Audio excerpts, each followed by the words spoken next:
Hello, bachcho. Let's read this question. So this question says, on a railway curve, the outside rail is laid higher than that of the inside one, so that the resultant force acted on the wheel of the rail car by the tops of the rail will.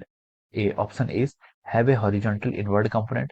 Option B is be vertical. Option C is equilibrate the centripetal force and option D is be decreased. Okay, तो चलिए बच्चों अब हम इस question को start करते हैं।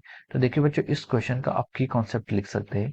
The key concept of this question is, देखिए इस क्वेश्चन का आप की कॉन्सेप्ट लिख सकते हैं। देखिए जो रेलवे कर्व होते हैं उसको जो आउटसाइड रेल होता है उसको हम क्या करते हैं, जब रेल कर्व करती है तो यहाँ पर जो आपका आउटसाइड रोल होता है, आउटसाइड रेल होता है, रेल मतलब पटरी, ठीक है। तो उसको आप क्या करते हैं, थोड़ा सा उसको इंक्लाइन करके रखते हैं, ठीक है। आउटसाइड रेल क्या होता है आपका, थोड़ा सा हायर लाइन पर होता है, ठीक है। तो क्यों होता है हमें उसके पीछे का रीजन बताना है, ठीक है। तो देखिए इस क्वेश्चन का आप की कॉन्सेप्ट लिख सकते हैं। देखिए रेलवे कर्व है तो यहाँ पर आपका क्या लगेगा, सेंट्रीपिटल फोर्स लगेगा, ठीक है। यहाँ पर क्या लगेगा आपका, एक सेंट्रीपिटल फोर्स लगेगा। इस सेंट्रीपिटल फोर्स से रिलेटेड यहाँ पर आपका कॉन्सेप्ट है।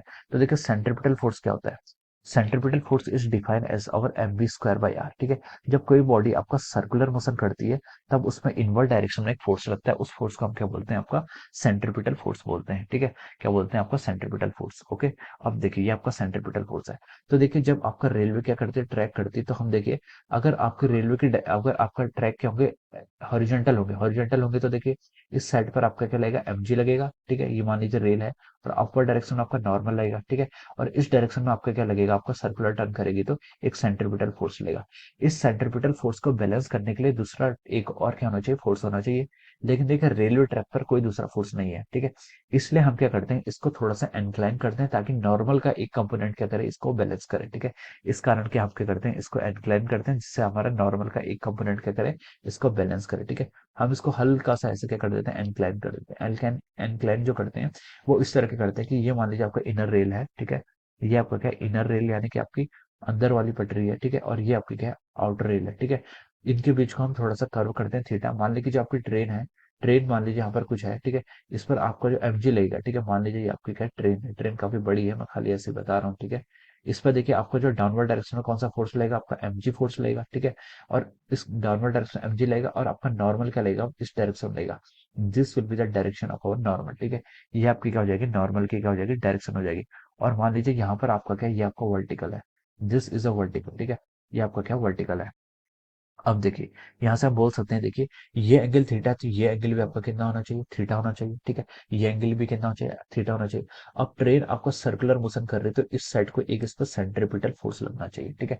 कर्व पर क्या करेगा, एक सेंट्रीपिटल फोर्स यहाँ पर लगना चाहिए जब ट्रेन क्या करी, कर्व के अलावा मूव कर रही है, तो ठीक है। अब हम यहाँ से देखिए कंपोनेंट को बैलेंस करने के लिए, इस सेंट्रीपिटल फोर्स को अब बैलेंस करने के लिए आपके पास एक कौन सा कंपोनेंट है, ठीक है। एन का इस डायरेक्शन में कंपोनेंट कितना होगा, देखिए एफ सी कंपोनेंट को कौन बैलेंस कर रहा है, आपका एन का साइन थीटा यहाँ से आप क्या कर रहा है, बैलेंस कर रहा है, एन का साइन थीटा। और हॉरिजॉन्टल कंपोनेंट यहाँ पर आपका एन का कॉस थीटा, वो किसे बैलेंस कर रहा है, आपका एमजी को बैलेंस कर रहा है, ठीक है। एन का आपका कॉस थीटा इज बैलेंसिंग और एनजी, ठीक है। तो देखिए हम यहाँ से इस इक्वेशन को आगे सॉल्व करें। एफ से कितना होगा, यहाँ से एफ सी होगा आपका centripetal force, M V square by R is equal to over N sine theta, लिख सकते हैं यहाँ से, ठीक है। और यहाँ से क्या लिख सकते हैं, देखिए आपका mg की वैल्यू किसके इक्वल आ गई, आपके यहाँ से n cos थीटा के इक्वल आ गई, ठीक है। अब देखिए यहाँ से देखिए आप लिख सकते हैं टेन थीटा। इन दोनों इक्वेशंस को अगर आप सॉल्व करेंगे तो टेन थीटा की वैल्यू कितनी आएगी, आपकी V square divide by R G, this is the value of our tan theta, ठीक है। ये आपकी टेन थीटा की वैल्यू होगी। तो देखिए अब हमने यहाँ से क्या, देखिए हमें यहाँ से क्या रिजल्ट मिल गया, हमें रिजल्ट मिल गया कि जो आपका टेन थीटा होना चाहिए, it should be equal to over V square by R G, ठीक है। Tan theta is equal to V square R G का मतलब क्या है, टेन थीटा क्या देता है आपको, देखिए टेन थीटा आपको देता है कि मान लीजिए ये इंक्लाइंड है किसी एंगल से डेल वाई, ठीक है। टेन थीटा को हम del Y divide by length, ठीक है। लेंथ जो आपके यहाँ पर ट्रेन की, मतलब सॉरी जो डिस्टेंस है बिटवीन द रेल्स, ठीक है। ये आपको यहाँ से इतना मिल जाता है, ठीक है। तो हम यहाँ से क्या देख सकते हैं, देखिए V square by R G is providing us tan theta. Tan theta का मतलब है कि आपका क्या होता है, देखिए V square by R G की कुछ वैल्यू होगी, ठीक है। उसके कारण टेन थीटा की कुछ वैल्यू होगी। इसका मतलब आपकी डेल वाई की कुछ वैल्यू होगी। यहाँ पर हम टेन थीटा को क्या लिख सकते हैं, del Y divide by del X, ठीक है। तो देखिए डेल वाई की कुछ क्या होगी, वैल्यू होगी, ठीक है। डेल वाई की वैल्यू होगी तो इसके कारण वो क्या रहेगा, डेल वाई क्या रहेगा, एनक्लेड होगा। एनक्लेड होगा तो हम बोल सकते हैं कि इस रीजन के कारण हम क्या करते हैं, जो हमारे रेलवे ट्रैक्स होते हैं, ठीक है, उसका हम थोड़ा सा सर्कुलर कर्व जहां पर होता है वहां पर थोड़ा सा उसको एनक्लाइन कर देते हैं, ठीक है। जो आपका आउटर रेलवे होता है उसको हम थोड़ा सा हायर कर देते हैं as compare to our inner rail, ठीक है। तो ये एक रीजन होता है, ठीक है। और ये किस क्यों प्रोवाइड कर रहे हैं, जिससे कि हम क्या करें, ये आपका जो हॉरिजॉन्टल कंपोनेंट में सेंट्रीपिटल फोर्स आ रहा है, इसको बैलेंस करने के लिए हम यहाँ पर यूज कर रहे हैं, ठीक है। जब देखिए आपका ये केस मैंने कंसिडर किया था, इसको मान लीजिए 1। तो मैंने देखा था कि mv स्क्वायर आर्क को यहाँ पर कोई बैलेंस ही नहीं कर रहा था। और अगर हमने इसको थोड़ा सा इंक्लाइन किया, यानी कि आपने जो आउटर रेल है उसको थोड़ा हायर रखा है, तो एक नॉर्मल का एक कंपोनेंट आ रहा है इस डायरेक्शन में एन साइन थीटा, जो आपके इस हॉरिजॉन्टल इनवर्ड कंपोनेंट को क्या कर रहा है, बैलेंस कर रहा है। ओके, तो हम इसलिए इसका रीजन ये दे सकते हैं। ठीक है, तो देखिए इसमें अगर हम ऑप्शंस की तरफ मूव करें, तो ऑप्शन ए में इसने बोला है कि having a horizontal inward component. ठीक है, तो ये आपका राइट ऑप्शन है। ठीक है, एक हॉरिजॉन्टल इनवर्ड कंपोनेंट चाहिए जिससे कि आपका सेंट्रीपिटल फोर्स क्या हो जाए, बैलेंस हो जाए। बी में बोला है कि बी वर्टिकल, ये हो नहीं सकता। सी में बोला है कि इक्विलिब्रिएट द सेंट्रीपिटल फोर्स। ठीक है, ये भी आपका नहीं हो सकता। ठीक है, इक्विलिब्रिएट नहीं कर रहा है।